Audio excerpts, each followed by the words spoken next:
அஸ்ஸலாமுஅலைக்கும் viewers. இந்த வீடியோவில் நம்ம பார்க்க போய் பாலஸ்தீன், லெபனான், சிரியா மூணையும் குறிவைத்து தாக்கும் இஸ்ரேல். அறிகுறி என்ன? பாலஸ்தீன் 247வது நாள் ஆகிறது. இலங்கைக்கும் இஸ்ரேலுக்கும் இருக்கும் தொடர்பு என்ன?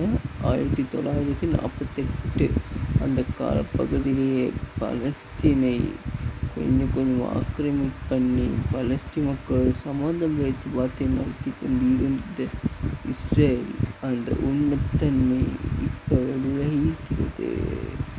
இஸ்ரேல் பாலஸ்தீன் மக்களை கொஞ்சமாக கொத்தாக கொள்வதற்கு முந்தி பாலஸ்தீனிலிருந்து கொஞ்சமாக அந்த காலகட்டத்திலேயே அதற்கான நாடுகள் உருவாக்கக்கூடிய அத்தனை வேலைவாய்ப்புகளை செய்து கொண்டு இருந்த இஸ்ரேல் ஸ்ரீலங்காவின் புது திருப்பம்.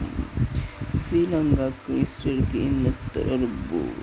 அதனைத் தொடர்ந்து இந்தியாவுக்கு ஸ்ரீலங்காவுக்கும் வரக்கூடிய பாதிப்பு. வெள்ள தண்ணி வட்டி கொண்டு போனால் திருப்பி வரும்போது இந்தியாவுக்கு ஸ்ரீலங்காவுக்கு பெரிய அளவுக்கு பாதிப்பு உண்டாக்க வாய்ப்பு அதிகம் உள்ளமை.